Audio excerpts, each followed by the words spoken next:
So sorry about the mic making a little bit of noise. It's No, it's perfect. okay. Um, what we had gotten started to talk about was that when we start mucking down inside the mind and begin to see things and figure things and sequences of events are out, we eventually run across something that is really hard to describe, but that you put a voice to it, and that voice is the voice of a scream. That Mm. you feel like that there's something screaming inside, but that, and you probably also recognize that it's probably been there, at least off and on for a long time, but you don't pay a lot of attention to it. But when you do, it really is a scream. Mhm. Henry David Thoreau, back in the 1830s, when Buddhism was just coming to America and they were trying to grapple with the teachings, Thoreau, in his book Walden, came up with the phrase that people live lives of quiet desperation. Okay? That sound, that scream, if it's a scream, then all screams have a quality of desperation to them, but that we don't go around the house screaming. Well, some people do. Some people are really noisy in their desperation, but most of us live lives of quiet desperation. And that desperateness is the quality that a scream will have. Now, that's not the only way that we can look at it. There are other ways that it's been described throughout history, but um, the whole quality of the scream and the desperation have to do with, uh, let us say, a deep sense of loss of the underpinning, or um, what what is the scream? Is the scream a falling scream, or is it the scream of being attacked? If I would put it, I would like, I don't know why, but it's more like an abyss scream, like a falling scream. A falling scream. Yes, Yeah. exactly. All right. Yes. Some people do have the scream of being attacked, but most of us have that sense of falling, or that the props have been knocked out, or we don't have anything to support, or we thought we could trust it and we can't. That unfortunately nothing is reliable. Okay, this is actually a deep kind of knowledge that we come to, that we don't like it, that Yeah. we've kind of known it all along, that in fact nothing is reliable, Yes. that's actually the first doubt that we have to come by, is the sense of um, the doubt of recognizing that one's life is a mess. Or like the room, here's the example: you walk into the room and the place is a complete wreck. Let us say that two fat cats were chasing a mouse all over the room and things got knocked down all over the place. And the question then, you walk in without knowing that it was a couple of cats and a mouse. You walk in and you say, "What happened here?" Or, "Who made this mess?" And then, not wanting to have to make things right ourselves, we want someone else to fix it. In fact, if we could get the cats, when we figure out that they're the ones who did it, we want the cats to put the house back together again for us. Because, I mean, after all, when things went awry when we were kids, we had a mommy to put it back together for us. She'd clean our diaper for us, so to speak. Okay. And so we get into that longing of sense that something is there that's going to support or prop me up. But now that sense of desperation, or that quiet scream, is looking down there and, hey, wait a minute, there's no mommy holding me up. There's nothing to support this situation. That feeling also has been called or known by also a sense of emptiness, that there's Yeah. nothing there, Yeah. and that we scream because we think that we've lost something, Yes, which there would is be this that feeling. very support that we were Yeah. discussing. Yeah. Okay, Yeah. so that's another way of looking at it, and that this is common in humanity. It's a common feeling, and it is based upon an inch of wisdom and a yard of experience. The experience is mommy took care of me, and the inch of wisdom is, and she's gone. Okay? Which means, uh-oh, all of the support mechanisms that I had are gone now. A sense of loss. This, when kids go to a distant school, a university, or whatever like that, they have a thing called homesickness. This is it. That longing to go home so that we can get ourselves taken care of, we can get the food that we want, that we're familiar with. We're not pushed around, that we're looking for a home. And so kids can get homesick. This can be an actual real feeling in the body. This homesickness often is associated something like with butterflies in the stomach, where there's a deep fear involved. Sometimes it's a little higher in the chest. This is also the seat for anxiety. That I mean, if someone goes around with this low-level scream, it's going to be doing some agitation in there. Yeah. And so this is also the source of anxiety, so we can put that on it. But looking at it from the perspective or the point of emptiness, that has some value. But first we need to look around it first. That in fact, uh, people know about this. It's well known. It's quite documented. It's part of philosophy. Yeah. And that in fact, even Christians have, they've got sort of a song or a method of doing it, or whatever like that. And that is to say that that hole that we have inside actually has a particular shape to it. And that the shape of it is God shaped. Which means that if you plug God into that hole, then that hole will be completely full up. Which is another analogy for saying that let God be that support for you that you had as a child for mommy, that you can rely upon God to do it for you. That can get really dangerous if we rely on God to do it for us. We might wake up in the dark night of the soul in the sense of recognizing, hey, I've been calling on Him to help me out for all these years, and He ain't done nothing. And so in that sense, they're relying on the wrong kind of God. Yeah. That a better kind of God is the God within, the kingdom of God within us, which is, in fact, that you can fill that hole on your own. And in fact, you've had quite a lot of experience of filling that hole on your own. And many people have tried many things. I've seen people try to throw bicycles and motorbikes, Mercedes cars, Yes. houses, to throw that into that hole to Yeah. try to Yeah. fill it up, and nothing in there ever quite fills the hole up, but it sure does get cluttered.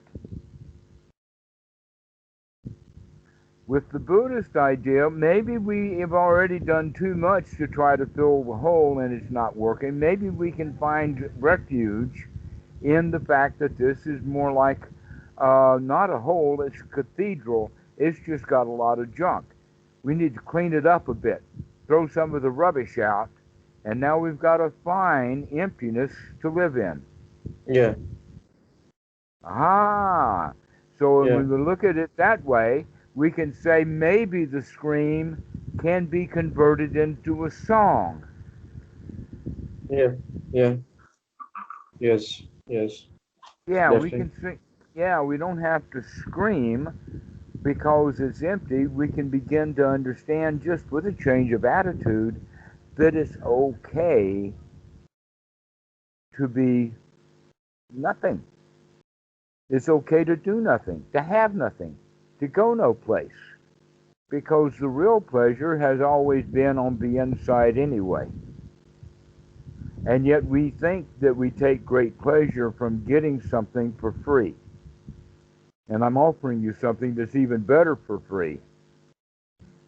Okay, and that is that like you give a man a fish, he'll eat for a day, but if you give him teach him how to fish, he can now go fishing for himself, get fish any times he wants. Okay, so if we can gladden the mind and get the body and the mind system into a state of pleasure, then we can go around and go fishing for that anytime we want. Yes. And there is something very interesting about this type of perception, because I think I once or twice I can remember it was a song and not a scream. Like it it will always be something, but I already managed to turn it into a song and not a scream.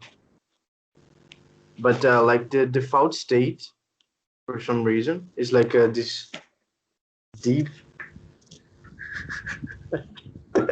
sense of scream.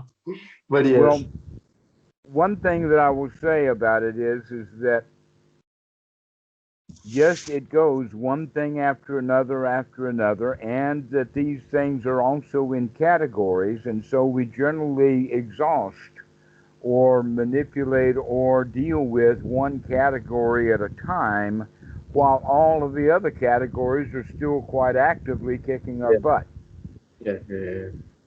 But as we mature and deal with one category after another, it gets easier because we don't have all of the other categories busting our butt because we've already managed them. Mm-hmm. Okay, and so the job gets easier as well as our experiences of managing these kilesa is there. So, in that regard, you eventually can come to the end of it, and that it actually gets easier as you go along. That's an important point. It gets easier as it goes along, but in the beginning, when you begin to really start to wake up, you see just how much of it there's there. Yeah, It's like walking into a kitchen that you've been in many times before, but it was always dark, and now you've got a new light bulb. You flip that thing on, and you see that kitchen, and you see how dirty it is. It's almost yeah, impossibly dirty. But eventually, after you clean enough, then you get back to the point of okay, it's good enough now. So we have to learn to use let us say, the little red wagon of hauling the dirt off. But once we have the thing cleaned out, it's going to be useful. Therefore, we can stop, for instance, scrubbing. yeah. Once we've got it clean enough, that's good enough. Yes. Well, with the mind, it's like that, except that instead of having a lot of dirt all over the place, think of it like walking into the kitchen, and the dirt that you see is what you're looking at, and the thought is it's all over the place. But really, the dirt that there is for you is the dirt you see right in front of you. Mm-hmm. And if you clean that dirt, then you've got a clean spot. Yes. All right. And so then you notice another pile of dirt, then you can work in and clean that one too. One, basically, one thought at a time is all we need to clean up. Like loosening a knot. Pardon? Loosening a knot. Like there's a knot, and then I. Oh, yes. Yes. Okay, loosening a knot. That's a good analogy of it. Okay. And some knots are really intertwined in the sense of knot upon knot upon knot, all in a great big ball.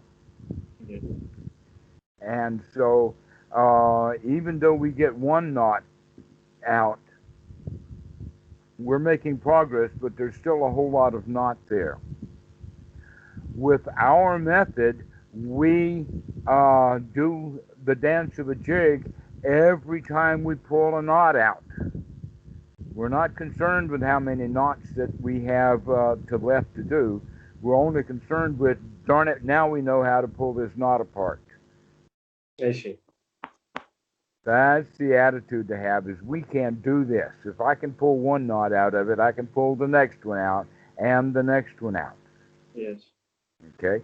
And it actually, in reality, it takes even less effort to do this with the mind than it does with the actual knot.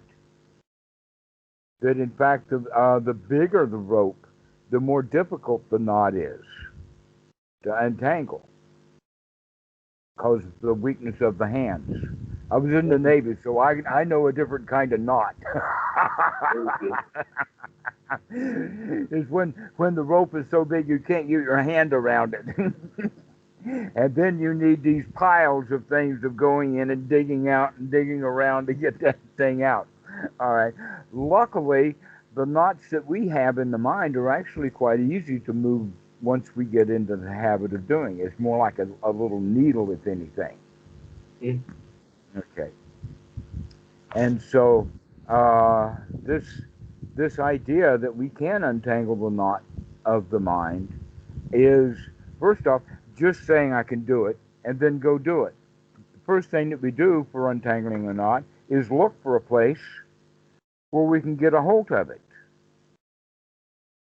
And so we look around a bit to see, where this one's going in, and do I follow it around with my mind and figure out where it's going? So would it be a good idea to pull it this way or pull it that way and things like this?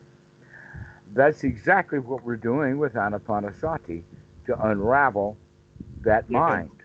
Okay, one little knot at a time. Okay, how do we do that? Is literally by untangling it means to throw it out. Yeah. Or to clean it out. I mean, instead of cleaning, when we think of cleaning the kitchen, we don't think about it in, normally how we think about it is, oh my God, it's so dirty, I got to here and scrub and rub and rub like that. Oh no, with this kind of work, it's all you do is just, that's all it takes. Yeah, scrub it away. Yeah, just wipe it right off. Okay, so we can wipe the mind right off. And then we have the thought, yeah, but the whole kitchen is dirty. The answer, yes, one wipe at a time. Let's not worry about how many times we have to wipe. Let's worry about how much we enjoy this wiping. Yeah. To be free from that stuff right here. Yes.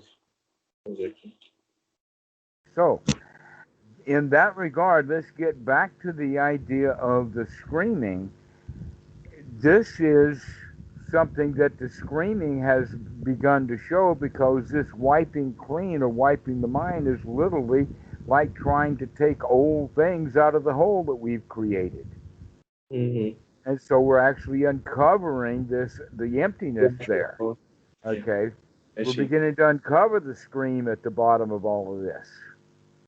I see. The basic dissatisfaction that we have. Okay, there's that basic dissatisfaction that we have, but it's based in ignorance, and it's unsatisfied with what we have, and it wants something. In other words, this is the second noble truth in operation. And but we can use metaphors like empty. We can use metaphors like a scream, but at the bottom of it all is to recognize that we have been for a long time in the habit of feeling like we needed something. And right now I can train my mind so that I can feel like I don't need anything right now. That I'm satisfied, I'm good enough. And so in that regard, you can see that screaming has not just been a scream that was buried deeply and you didn't know what it was.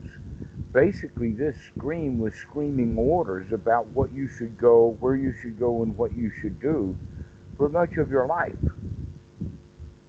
You've been ordered around by this little screamer. Yes, absolutely. Huh? So it's a good idea to take a hold of it and recognize it for what it is. That this actually Yeah. has been driving us, and now you've gotten down to going backwards from its demand. Of course, it's gotten loud enough for you to start paying attention to it. This is And great. kind of Congratulations. detaching. Yeah, yeah.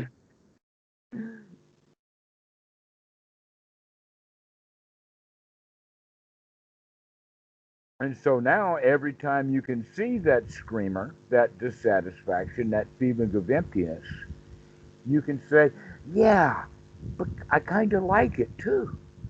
Yes, there's I kind, something I kind along of, these lines. Yeah. I kind of like." So let's start paying attention to that part. Not that, oh, we've got to do something about it. Oh no, we can enjoy the song. We can enjoy. We can say, never mind, settle down.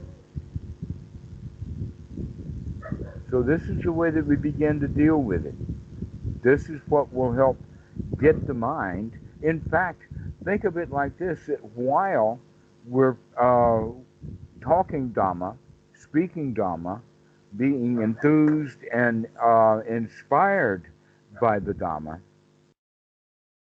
that's when that feeling, the screaming, is the most distant away. It's not so much there. It's really hard to get in touch with that when we really kind of know that we can get finished with it. It's not such a big deal anymore. We still know it's there, but the Dhamma itself and the inspiration of the Dhamma gives us the attitude that I can do this. We get that that piti and that sukha that gives us the relaxation. I can do this. Yes. I kind of get this feeling of pity, you said, when I'm like in my sitting practice. And then I either visualize or the Buddha himself or the things you usually say to me. Like Hmm. just a picture of you while meditating gives like a sort of, you know, just like the right attitude keeps and starts flowing in some sort, you know?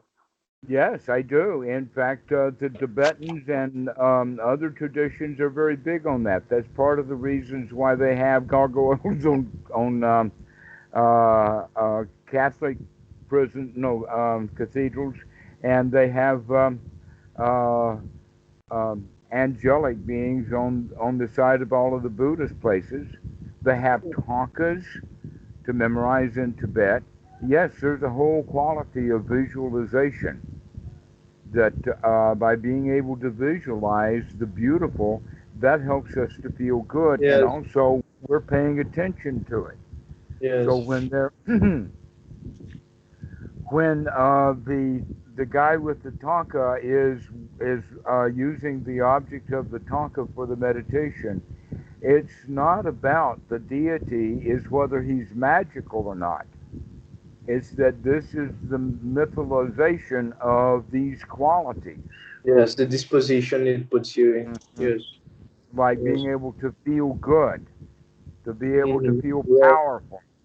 Okay, so this is conquer your part of it. fears and stuff. Yes, absolutely.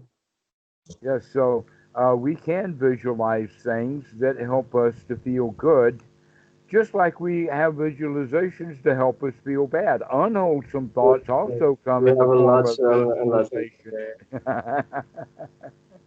So while you're visualizing, make sure that it's wholesome yeah. visualizations rather than unwholesome. And off we go. Yes, visualizations is a big part of to be able to practice. Yes.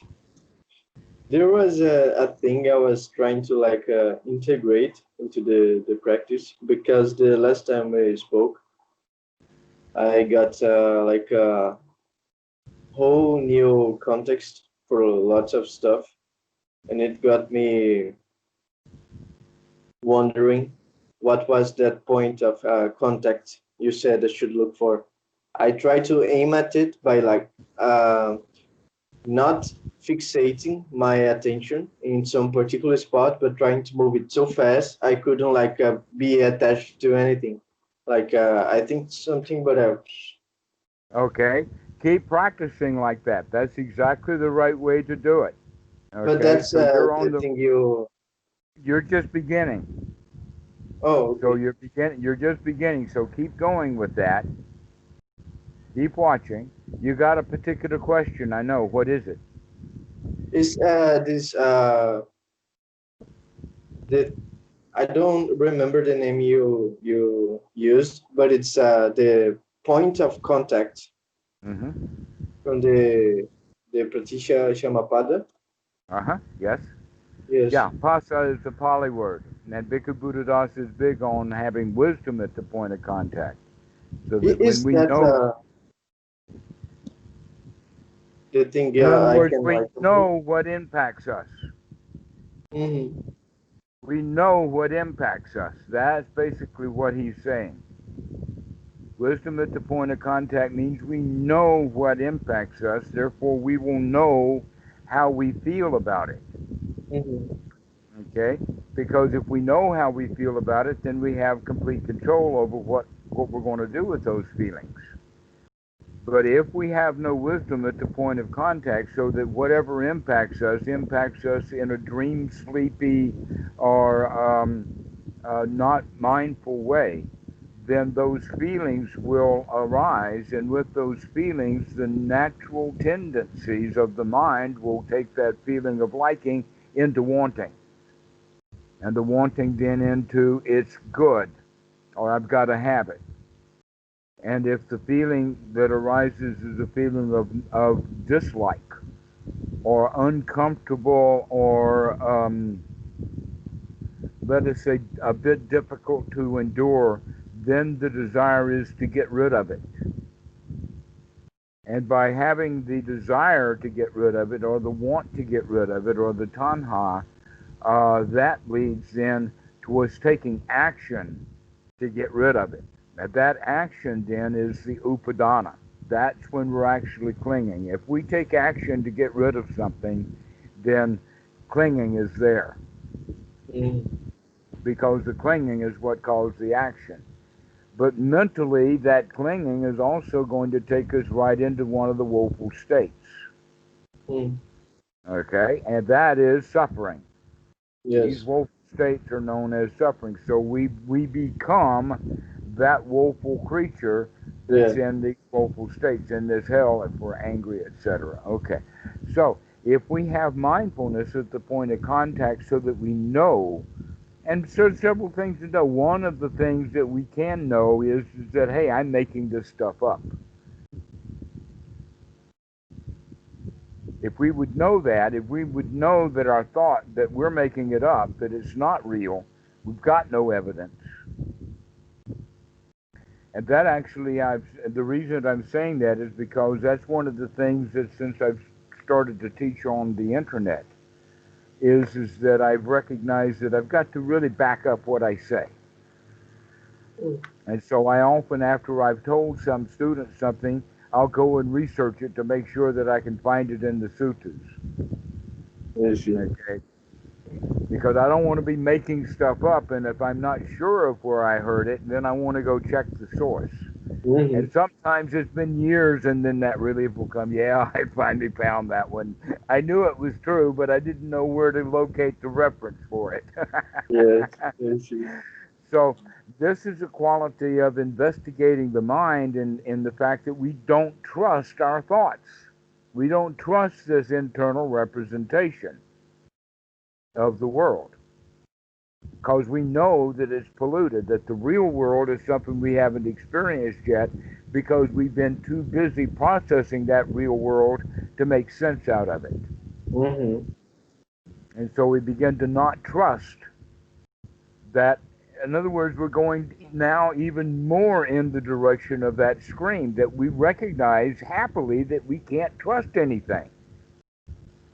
We can't even trust our own thoughts, especially when we have now a new way of looking at them, and that is wholesome or unwholesome. Mm-hmm. Okay, so if we can see thoughts as unwholesome, then we can take the pleasure in saying, "Out you go." Okay, and so the more outgoing it goes, the more empty we become, the more in touch with that internal emptiness that we behold. We begin to understand that scream, that Yes. emptiness, that longing that we have inside.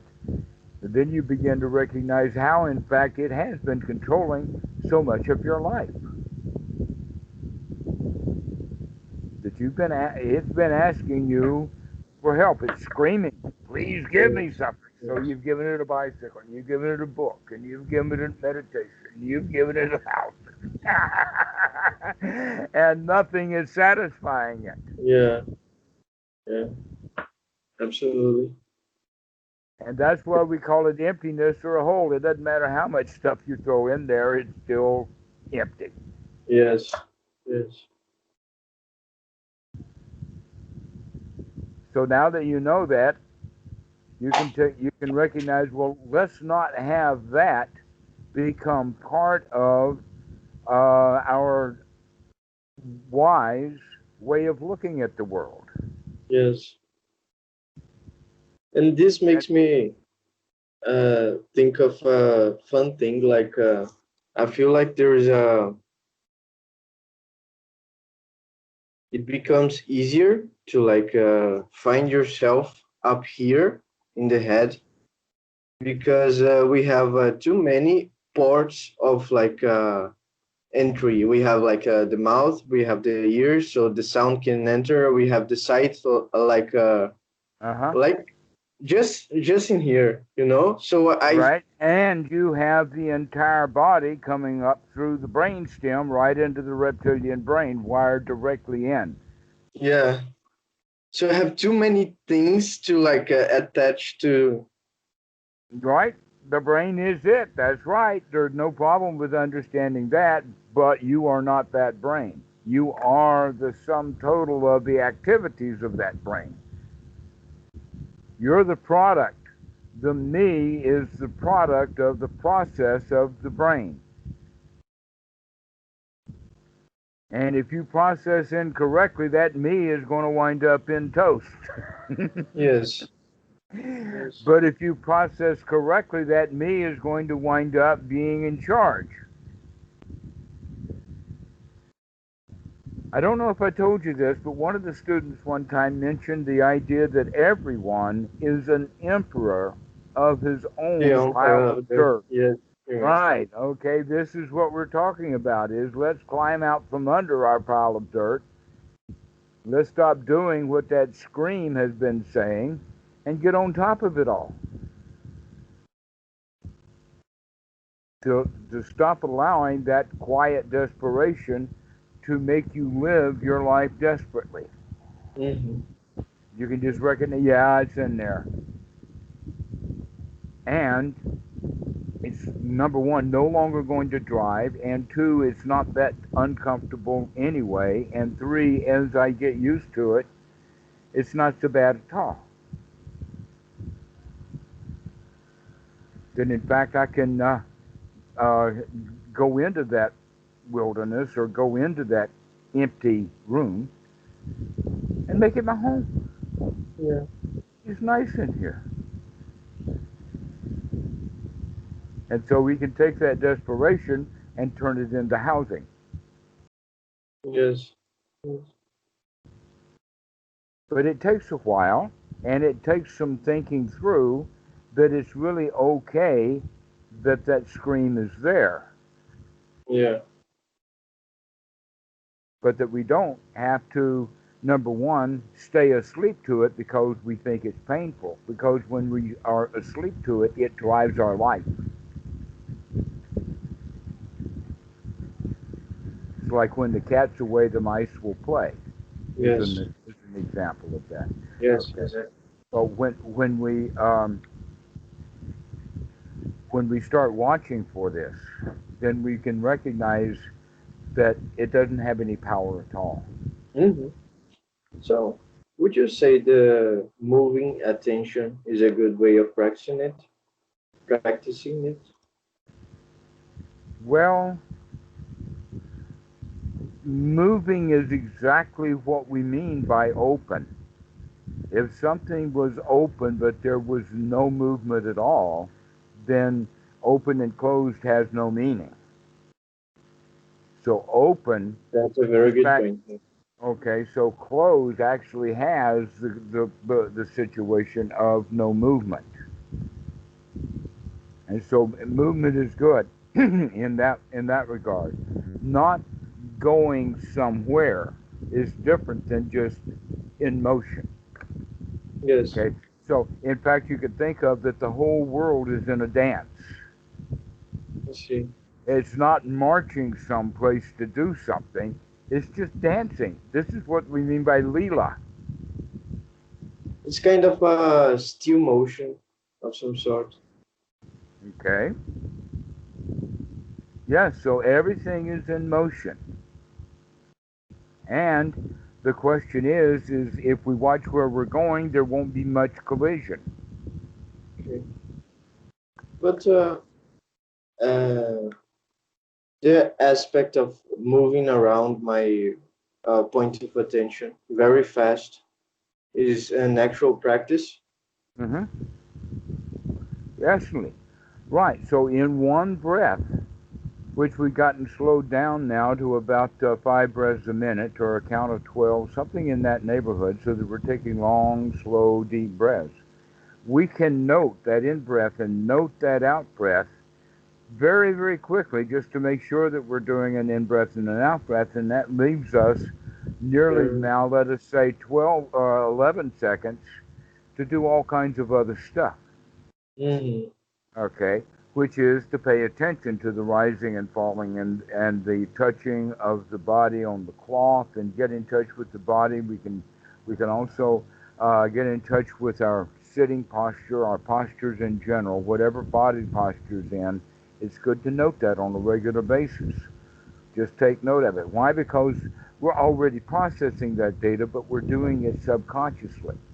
Yes, If we weren't processing that data, then we couldn't even sit up. That the whole yes, balance system with gravity and whatnot. So let's start paying attention to that system. Let's start mhm. paying attention to what the body is doing and where it goes and when it's balanced and when it's not out of balance. It's quite Yes, remarkable. Really get yes, in touch with the body. Okay, we can do that while sitting, and we can do it while in other postures, including walking. All right. yes, So then we have the mind in the sense of being aware that the thoughts that we're having are wholesome and are going to keep us in the state of being able to watch what's happening now, including the body and the mind. And we're not going to allow unwholesome thoughts in. Okay, so now we're beginning to control what kind of thoughts we have. We're beginning to control the mind that is watching the breathing, doing the breathing, also gladdening the mind. And the last item that there is then the feelings. And that's when you begin to understand that scream inside, because that scream is coming to you through feelings. It's not a voice. We've already hmm, established that. It's deeper than that.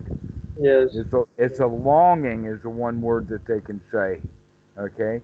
There's a longing inside, or there's a something injured in there, or there's something missing inside. yes, Okay? This is what Christians, I think, do refer to as the original sin, and we can feel it inside. There's a loss. All right? mm, mm, yes, Okay? Now that we know that that's there, we can work with it directly. But all this life we've had, we've been working with it indirectly in the sense of following its orders and doing uh, what it wanted so that we would, or trying to do what it wanted so we could get it to shut up. mhm, But it was always dissatisfied with what we were giving it as a gift. yes, Yeah, that's the important thing. Whatever we give this thing, it's still going to want more. And so it's better, instead of trying to reward it and give it the gift that it wants, we need to deal with it directly. but I think I still have the like this specific thing that I did not fathom yet.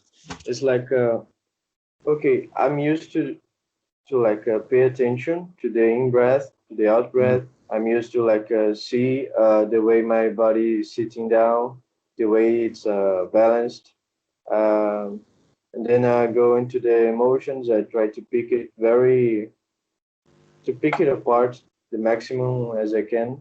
And but while I was doing that, I felt that I could do something else, and that was like instead of picking something and try to zoom in on it to pick it apart, I was trying to like move this laser focus, uh, but very fast, so it wouldn't attach to anything. Like Okay. I couldn't like grab my breath, I couldn't grab a thought, I couldn't grab my body. I would just move it, move it, move Yes. it. You see? Yes. I would say, however, I wouldn't use the example of the laser, Okay. partly because that has the quality of power, Mm-hmm. and that what we're really looking for is not so much power, but ease. Mm-hmm. In other words, the ease is if we keep focusing and changing our focus and changing our focus and taking the objects to give, basically, the objects come too quickly for perception to process. Mm-hmm. And also, the other side is that if you catch the mind focusing on something or taking something as an object, that's when we move. We move to somewhere else. By doing that, either by overloading or withdrawing, and we can do them both together. Then, because perception has to either deal with this information right this very second or it's lost. Okay, so Mm-hmm. if it's got too much coming in or if it's got not enough coming in, then it's going to wind up not doing um, the normal job that it does. So this is actually good, but so long as it's enjoyable, that this is not something that you're struggling with at all. Mm-hmm. Yes. Okay? Yes. That it's got to be done with right effort. And so when you Mm-hmm. use the word laser, I'm saying, okay, we got to make sure that it's got the right effort to it, that you're just kind of not resting anywhere, not landing, just stay floating. Yes, that makes sense. Okay. All right. Well, I've got another call coming in, so I'll finish this one with you now, and Okay. give you a chance to go practice with Okay. this scream. Uh, You scream, I scream, we all scream. yeah. For something called ice cream, I think. I would prefer to. All right. Bye See bye. you. See you.